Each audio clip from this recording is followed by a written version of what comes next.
दोस्तों, मुझे ट्रक चलाते हुए एक अरसा बीत गया है और बीते कई सालों के सफर में मुझे कुछ ऐसे रास्तों से भी जाना पड़ा जो प्रेतवादी थे। एक रात में ऐसे ही हर बार की तरह ट्रक से सामान डिलीवरी करने एक जगह जा रहा था। मैं एक ढाबे पर खाना खाने रुका हुआ था। वहीं के एक बुजुर्ग आदमी ने मुझे टोकते हुए कहा, इस हाईवे से रात के वक्त कोई नहीं गुजरता है। ये हाईवे भूतिया है।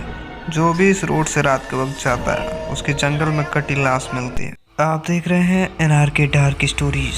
तो चलिए बढ़ते हैं आज की एक और दिल दहला देने वाली कहानी की ओर। मेरा नाम रोहित है और मैं उत्तर प्रदेश में मझौली का रहने वाला हूँ। ये जो घटना मैं आपको सुनाने जा रहा हूँ इससे मेरे साथ घटित हुए तकरीबन 1 साल बीत चुके हैं, लेकिन आज भी उस रात की किस्सा मुझे जब भी याद आती है तो मेरा रूह सहम उठता है। मुझे बचपन से ही ट्रक ड्राइविंग करने का बहुत शौक था। मेरा वो शौक हकीकत में बदल जाएगा ये मैंने कभी सोचा भी नहीं था। मैंने 10वीं की परीक्षा देने के बाद मेरे घर चल रहे आर्थिक परेशानियों के चलते मैंने अपनी पढ़ाई छोड़ दी और कुछ महीने मैं अपने मामा के साथ ट्रक ड्राइविंग सीखने लगा। मेरे मामा एक ट्रक ड्राइवर हैं। वो सामान डिलीवरी करने का काम करते हैं। लगभग 2 साल तक अच्छे से ट्रक ड्राइविंग सीखने के बाद अब मैं भी एक अच्छा ट्रक ड्राइवर बन गया था, जिसके चलते मुझे भी अब सामान लोडिंग करके दूसरी जगह शिफ्ट करने का ऑर्डर मिलने लगा। अब मैं अपने काम को लेकर काफी खुश था। धीरे धीरे मुझे ट्रक ड्राइविंग का काम करते हुए काफी वक्त बीत गया। इस बीच मेरी मुलाकात हुई एक अनिकेश नाम के लड़के से, जो मेरी ही हम उम्र का था और हमारे बीच एक अच्छी दोस्ती हो गई। अब मैं जहाँ भी सामान डिलीवरी करने जाता अनिकेश भी मेरे साथ चलता। हम दोनों ने काफी वक्त तक एक साथ एक जगह से दूसरी जगह सामान डिलीवर किया। ऐसे ही एक दिन सुबह एक व्यापारी का कॉल आया। मैंने कॉल उठाया तो उस व्यापारी ने मुझसे कहा, आप रोहित ट्रक ड्राइवर बात कर रहे हैं? आज आपके लिए एक ऑर्डर है। आज शाम 6 बजे से माल शिफ्ट करने जाना है। मैंने उस व्यापारी से पूछा, कहाँ शिफ्ट करना है सामान? उस व्यापारी ने मुझसे बताया कि मझौली से प्रतापगढ़ के दूसरे व्यापारी के एक गोदाम में शिफ्ट करना है। मैंने ये ऑर्डर ले लिया। नवंबर का ठंड का मौसम था, इसलिए मैंने कुछ गर्म कपड़े और कंबल भी रख लिए, जो कि मझौली से प्रतापगढ़ 5 से 6 घंटे की दूरी पर थी। अब मैं ट्रक लेकर अनिकेश के साथ शाम के 4 बजे ही उस व्यापारी के पास चला गया, क्योंकि सामान लोडिंग करने में काफी वक्त लगता है। अनिकेश थोड़ा डरपोक किस्म का आदमी था। उसके अंदर की एक सबसे खराब आदत ये थी कि वो बिना शराब पिए रात में मेरे साथ कहीं जाता ही नहीं था। शाम के 6 बजे तक हमारी ट्रक की लोडिंग हो गई थी। मैंने उस व्यापारी से प्रतापगढ़ में जहाँ सामान को शिफ्ट करना था उस व्यापारी का मोबाइल नंबर और एड्रेस मैंने ले लिया। शाम के वक्त मैं और अनिकेश बिना कुछ खाए पिए ट्रक लेकर निकल पड़े।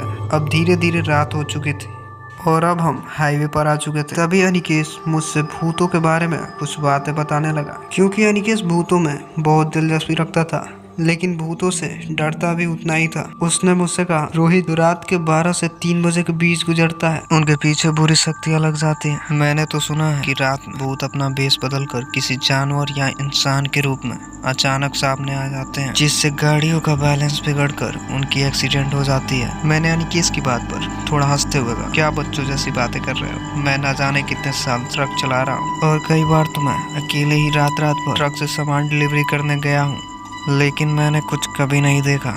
मेरी बात सुनकर अनिकेश ने थोड़ी गंभीर आवाज में मुझसे कहा, तुम्हारी किस्मत अच्छी थी जो अकेले जाकर भी तुम आ गए हो, लेकिन कभी भूत प्रेत का मजाक मत बनाना, खासकर तब जब कहीं रात के वक्त सफर कर रहे हो। मैंने अनिकेश की बात पर चिढ़ते हुए थोड़ी तेज आवाज में कहा, भूत होते हैं तो दिखाई क्यों नहीं देते? मुझे इनसे कोई डर नहीं है और तुम चुप बैठो, मुझे गाड़ी चलाने दो। अनिकेश मेरी बात सुनकर शांत हो गए। तभी मेरे मोबाइल की रिंग बजी। मैंने फोन उठाया तो मेरी माँ ने मुझ फोन पर कहा, रोहित आजा, अमावस की रात है, बेटा कहीं रुक जाओ रात भर, अगली सुबह जाना, और अगर जाना ज्यादा जरूरी है तो कोई लोहे का हथियार अपने पास रख लेना। अपने माँ की बातों का जवाब देते हुए कहा, आपको तो पता ही है ना, मैं इन सब बातों पर यकीन नहीं करता। ठीक है, मेरे पास एक खंजर है, आप टेंशन मत लीजिए। और इतना कहकर मैंने फोन काट दिया। रात के तकरीबन 9 बजने को आए थे और हम अब महोरी नाम के गांव के पास पहुंच गए थे कि तभी मुझसे अनिकेश ने कहा, रोहित बहुत जोर की भूख लगी है, ट्रक किसी ढाबे के पास रोकना, कुछ खा पी के चलते हैं। वैसे भी आते वक्त हमने कुछ खाया नहीं है। अनिकेश की बात सुनकर मैंने ठीक है कहा और कुछ देर आगे निकलने पर हमें रोड के किनारे एक देसी छोटा सा ढाबा दिखाई दिया, जहाँ भीड़ थोड़ा कम था। मैंने ट्रक को उसी रोड के किनारे रोक दिया और हम उस ढाबे पर कुछ खाने चले गए। मैं और अनिकेश उस ढाबे के बाहर लगी खाट पर बैठ खाना खा रहे थे कि तभी एकदम से एक आदमी हमारे पास आकर बैठ गया, जिसकी उम्र लगभग 40 वर्ष की थी। वो आदमी हमसे कुछ बातें करने लगा और बातों ही बातों में हमसे उसने पूछा, आपको कहाँ तक और जाना है? मैंने उसकी बातों का जवाब देते हुए कहा, चचा अभी तो बहुत दूर जाना है, यहीं प्रताप नगर जा रहे हैं हम। क्यों, कोई बात है क्या? उस आदमी ने बड़े गंभीरता से मुझसे कहा, बेटा तुम लोग का नया खून है, तुम्हें इस प्रताप नगर के रोड के बारे में कुछ पता नहीं क्या? रात को ये रोड पूरा सुनसान रहता है। मैंने थोड़ी हैरानी से उस आदमी से कहा, क्यों, चोर डाकू रहते हैं क्या उस रोड पे? उस आदमी ने मुझसे कहा, चोर डाकू नहीं, बुरी शक्तियाँ रहती हैं उस रोड पर। जो भी रात के वक्त गुजरता है उसकी लाश सुबह कटी हुई जंगल में मिलती है। मैंने उस आदमी से कहा, क्यों, कोई घटना घटी थी क्या उस रोड पर? मेरे मुंह से इतना सुनते उस आदमी ने मुझसे कहा, बहुत पुरानी बात है, आज से 20 साल पहले इसी महोरी गाँव के मुखिया अपने पूरे परिवार के साथ प्रताप नगर रात के वक्त अपने जीप से जा रहे थे। अचानक ही किसी लोमड़ी के सामने आ जाने की वजह से वो अपने गाड़ी से नियंत्रण खो बैठे, जिसके कारण उनका एक्सीडेंट हो गया। अफसोस, उस एक्सीडेंट की वजह से वो और उनका पूरा परिवार मारा गया। कहते हैं कि जिसकी मृत्यु अकारण ही हो जाती है और सही समय पर उनका सही ढंग से क्रियाक्रम नहीं होता, उनकी आत्मा को मोक्ष प्राप्त नहीं होता है। सही ढंग से उस मुखिया और उसके परिवार का अंतिम संस्कार न हो पाने के कारण आज भी उस रोड पर उनकी आत्मा भटकती है और यही कारण है कि आए दिन उस रोड पर दुर्घटना होती रहती है। मैंने उस आदमी के मुंह से इतना सुनते ही कहा, आज हमें ये डिलीवरी करना बहुत जरूरी है, हमें चलना होगा। इतना कहकर मैं अपनी ट्रक की ओर जाने लगा, लेकिन अनिकेश अब उस आदमी की बात सुनकर पूरी तरह डर गया था। अनिकेश ने मुझे इसी ढाबे पर रुकने के लिए कहा, लेकिन मैं अपने जिद पर अड़ा था क्योंकि सुबह तक सामान डिलीवरी करना बहुत जरूरी था। खैर, हम जैसे ही ट्रक के पास पहुंचे तो उस आदमी ने मुझसे कहा, जा ही रहे हो तो गाड़ी मत रोकना, चाहे कुछ भी सामने आ जाए। उस आदमी के मुंह से इतना सुनते ही अब मैंने अपनी ट्रक स्टार्ट की और हम प्रतापगढ़ की ओर आगे बढ़ने लगे। अब हमसे कुछ ही घंटों की दूरी पर प्रतापगढ़ था, जहां हमें सामान शिफ्ट करने जाना था। रात के 11 बज रहे थे। मैंने अनिकेश से कहा, अनिकेश तुम सो जाओ, मैं ड्राइव कर रहा हूँ। अनिकेश भी मेरी बात मानकर मेरी बगल के सीट पर लेट गया। ट्रक की आगे की सीटें बड़ी होती हैं जिस पर हम आसानी से सो सकते हैं। हम जैसे जैसे उस रोड पर आगे बढ़ रहे थे वैसे ही वो रोड खाली और सुनसान होता चला जा रहा था। मैंने अनिकेश को देखा तो वो अब पूरी तरीके से सो गया था। कुछ देर तक ड्राइव करने के बाद हम प्रतापगढ़ मेन रोड पे आ गए थे, जहाँ से हमारी मंजिल अब कुछ ही घंटों की दूरी पर थी। ये वही रोड था जिसके बारे में उस आदमी ने हमें उस ढाबे पर बताया था। उस सुनसान रोड को देख एक पल को मैं भी सोच में पड़ गया, कहीं वो आदमी सच तो नहीं बोल रहा था? क्या सच में ये रोड भूतिया है? अब मुझे भी इन सब बातों के बारे में सोचकर थोड़ा डर लगने लगा था। तभी अचानक अनिकेश की चोट से चीख निकल गई। उसकी चीख सुनकर मैं भी घबरा गया और मैंने घबराहट में ट्रक की ब्रेक लगा दी और अनिकेश डरते हुए एकदम से बैठ गए। अनिकेश के चेहरे पर डर का भाव साफ साफ दिख रहा था। मैंने अनिकेश से पूछा, क्या हुआ, कोई बुरा सपना देखा क्या? अनिकेश ने मुझसे कहा, हाँ, एक बहुत बुरा सपना देखा। लेकिन तुमने गाड़ी क्यों रोक दी है? उस आदमी ने इसी रोड पर गाड़ी रोकने से मना किया था।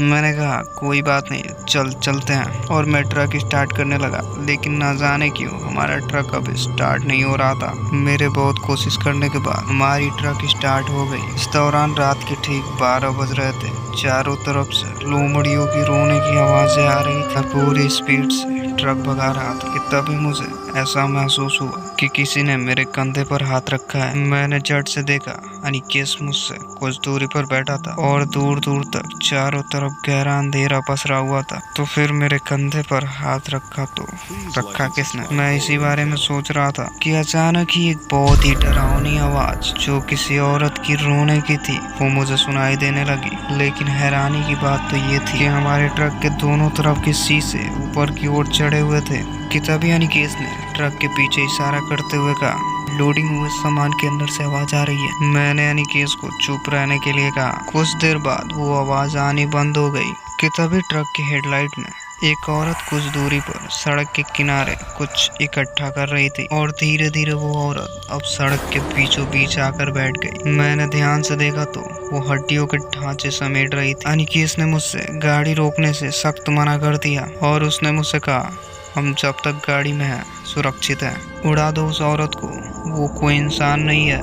अनिकेश की बात सुनकर मैंने भी ऐसा ही किया। मैंने जैसे ही उस औरत के ऊपर ट्रक चढ़ा दी, वो औरत एक धुएं में अदृश्य हो गए और फिर एकदम से वही दिल दहला देने वाली एक खौफनाक आवाज हमें फिर से सुनाई देने लगी।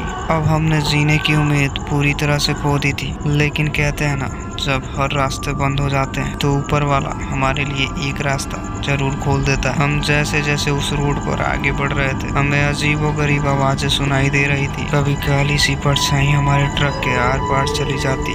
हम डर से पूरी तरह कांप रहे थे। तभी एक आदमी रोड के बीचों बीच खड़ा लिफ्ट की ओर इशारा कर रहा था। उसके सिर से खून निकल रही थी और मैंने सड़क के किनारे नजर घुमाई तो मैंने देखा एक बड़ी पुराने जमाने की जीप बहुत ही बुरी तरह से एक पेड़ से टकराई हुई थी। कि तभी अनिकेत ने मुझे चौकन्ना करते हुए कहा, रोहित तुम गाड़ी मत रोकना, ये सब छलावा है, कुछ भी वास्तविक नहीं है। जैसे ही हम गाड़ी से उतरेंगे या गाड़ी रोकेंगे वो हमारा शिकार कर लेंगे। और वैसे भी आज अमावस की रात है। आज की रात बुरी शक्तियाँ अपने चरम सीमा पर होती हैं। मैंने अनिकेत की बात सुनकर ट्रक नहीं रोका, बल्कि ट्रक की स्पीड मैंने और तेज कर दी। और जैसे ही हमारी टक्कर उस आदमी से हुई, वो एकदम से काले धुएं में अदृश्य हो गया, जैसे वो औरत हो गई थी। अब इतना सब देख मुझे ये समझने में देर नहीं लगी। एक समय में मैं इन सब बातों का मजाक उड़ाया करता था, लेकिन ये शक्तियाँ असल में मौजूद है। मैंने काफी लोगों से सुना था कि जब भी कोई ऐसी चीज हमें अनुभव हो तो हमें पीछे मुड़कर नहीं देखनी चाहिए। अब मैं इतना सोच ही रहा था, किसी चीज की ट्रक से गिरने की आवाज आई और ना चाहते हुए भी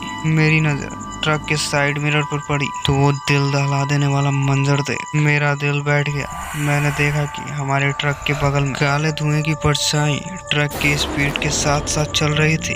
वो खौफनाक दृश्य किसी भी इंसान को भयभीत करने के लिए काफी था। अब मेरी हिम्मत धीरे धीरे टूट रही थी कि तभी हमें एक उम्मीद की किरण दिखी। लगभग 500 मीटर की दूरी पर एक छोटा सा गांव हमें जल रहे उस गांव के धीमे बल्ब में दिखा और हमसे कुछ ही दूरी पर एक भगवान शंकर जी का मंदिर दिख रहा था, जो रोड से कुछ ही दूरी पर जंगल के अंदर था। मैं उस मंदिर की ओर बड़ी ध्यान से देख रहा था कि अचानक एक बड़ा सा पेड़ से 100 मीटर की दूरी पर उस रोड के बीचों बीच गिरा। मैंने समय रहते ब्रेक लगा दिया। अब हमें सुरक्षित जिंदा बचने का बस एक ही स्थान शेष बचा था, वो मंदिर, क्योंकि उस पेड़ के चलते हम अपने ट्रक के साथ आगे नहीं जा सकते थे। मैंने अनिकेत से बड़े गंभीरता से कहा, अनिकेत अब हमें किसी भी तरह से उस मंदिर के अंदर जाना होगा। ट्रक से उतरते ही एक दूसरे का हाथ पकड़ हम बिना पीछे मुड़े मंदिर की ओर भागेंगे।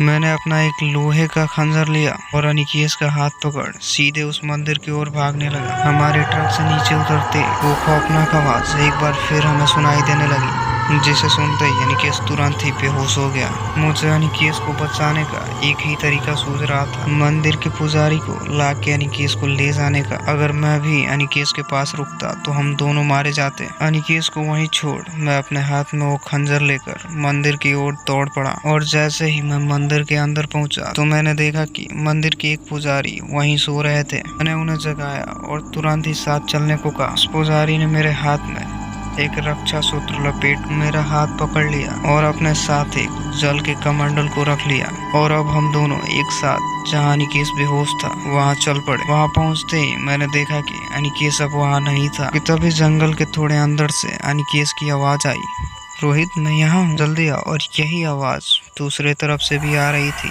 उस पुजारी ने मुझे शांत रहने के लिए कहा और कुछ देर बाद उसी जगह मुझे अनिकेत बेहोश दिखा। मैंने अनिकेत को अपने कंधे पर उठाया और एक हाथ से मैंने उस पुजारी को पकड़ा हुआ था। उस पुजारी ने मुझे बताया कि वो सभी प्रेत आत्माएं हैं, कोई भी इस रास्ते से रात के वक्त नहीं गुजरता। तुम्हारी किस्मत अच्छी थी जो तुम बच गए। हम रात भर मंदिर में ही रुके और सुबह अनिकेत को होश आया। अनिकेत को सही सलामत देख मेरी जान में जान आई और हम जैसे ही अपने ट्रक के पास पहुंचे तो हमने देखा कि वहाँ कोई पेड़ नहीं गिरा हुआ था। शायद उस पेड़ का गिरना एक छलावा ही था। उस घटना के बाद से मैंने रात में डिलीवरी लेनी छोड़ दी और मैं अब कभी भी भूतों का मजाक नहीं उड़ाता हूँ, क्योंकि ये सारी शक्तियाँ हमारे समझ से परे हैं। और जब भी कोई इंसान इनका मजाक बनाता है और इन्हें नकारता है तो ये उन्हें किसी न किसी तरीके से अपने होने का वजूद छोड़ जाती है। ये कहानी आपको कैसी लगी? अगर वीडियो पसंद आई हो तो प्लीज़ हमारे चैनल को सब्सक्राइब कर लें और इस वीडियो को लाइक करके अपने दोस्तों के पास जरूर शेयर कर दें। अगर आपके पास भी कोई ऐसी ही डरावनी कहानी है तो उसे शेयर करें